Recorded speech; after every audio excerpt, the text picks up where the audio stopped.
Hello everybody, this is Aiko and welcome back to another video.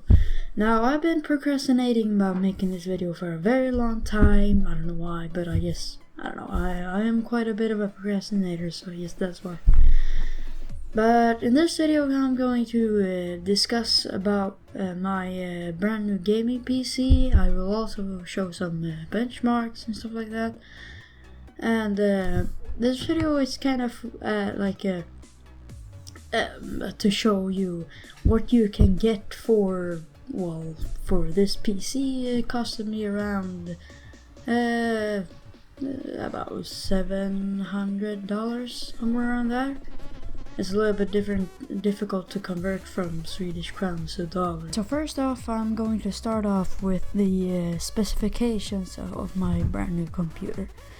So for the processor, I am using an i5 6400, and I know it's a bit better value to get the i5 6500, but when I got this PC, I was very what should I call it? I was very I was quite not greedy. I was not desperate either, but I really wanted to get this PC, and I didn't want to wait any longer because I have been saving for this PC for quite some time.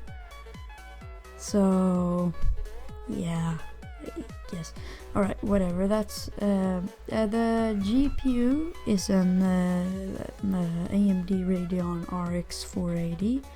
The one I'm using is the XFX RS, and it's a very good card, to be honest.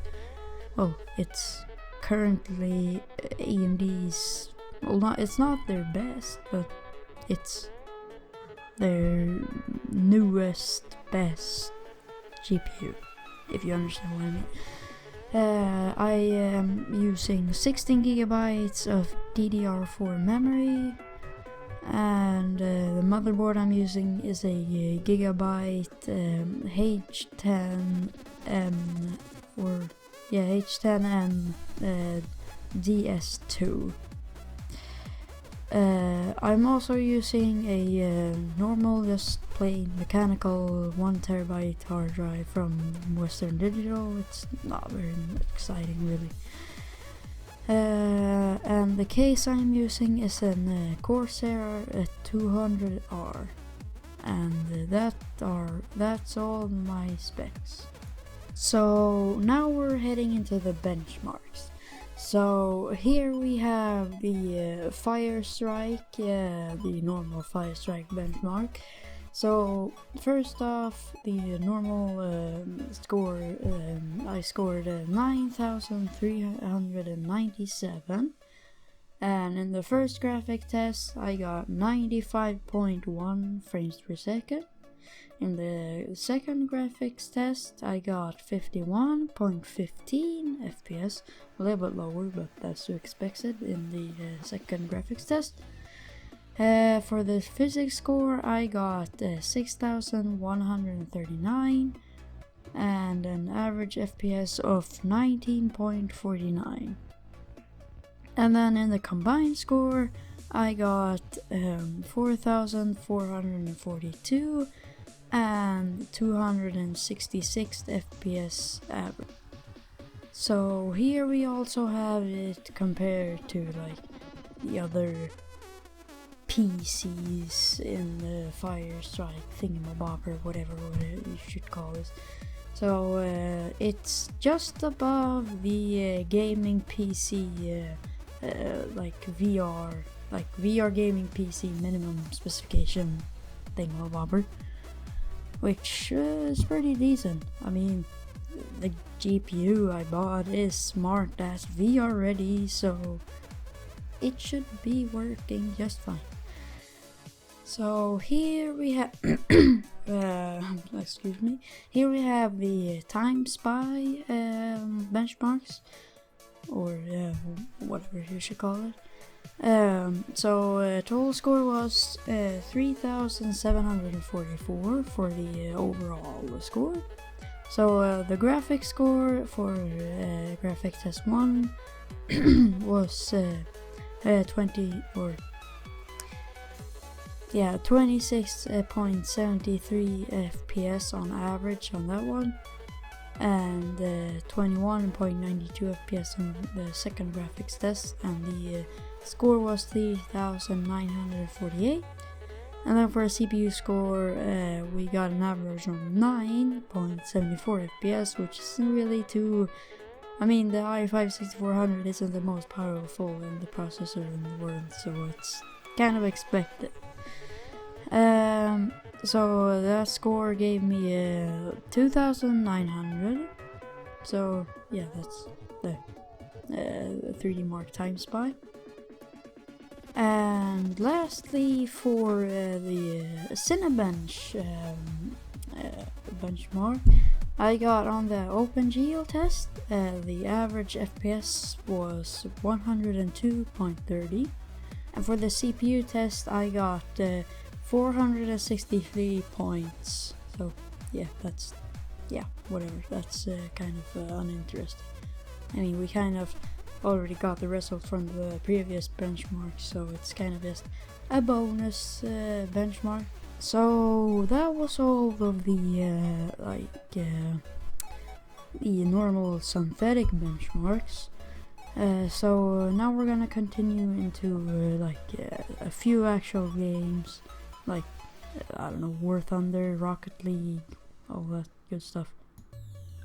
So in Rocket League, I was seeing a very consistent FPS of about from 150 up to 180, and actually Rocket League is the background game in the video, so yeah, that's whatever. Yeah, that's Rocket League. In War Thunder, it has an inbuilt benchmark that you can run, and my average FPS there was 190 FPS on average, and the minimum one was around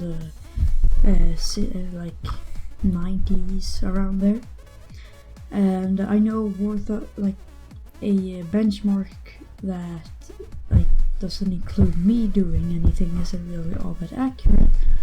Oh yes, to some extent it is, but yeah, whatever.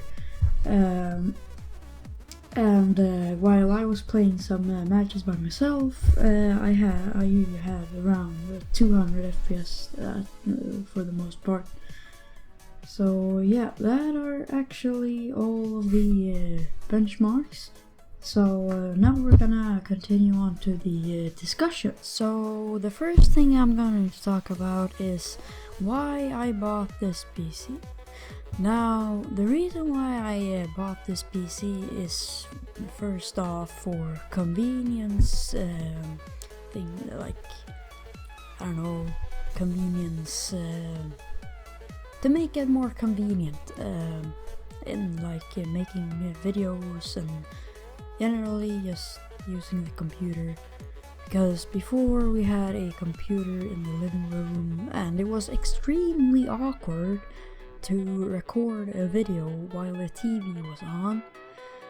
So that was one of the things that prohibited me from actually wanting to make videos, and that was also a reason why there has been quite a break, because the thing is that the computer was then very close to the TV, and my dad was watching the TV, and it became very awkward, and I didn't like it. So yeah, that's one of the reasons.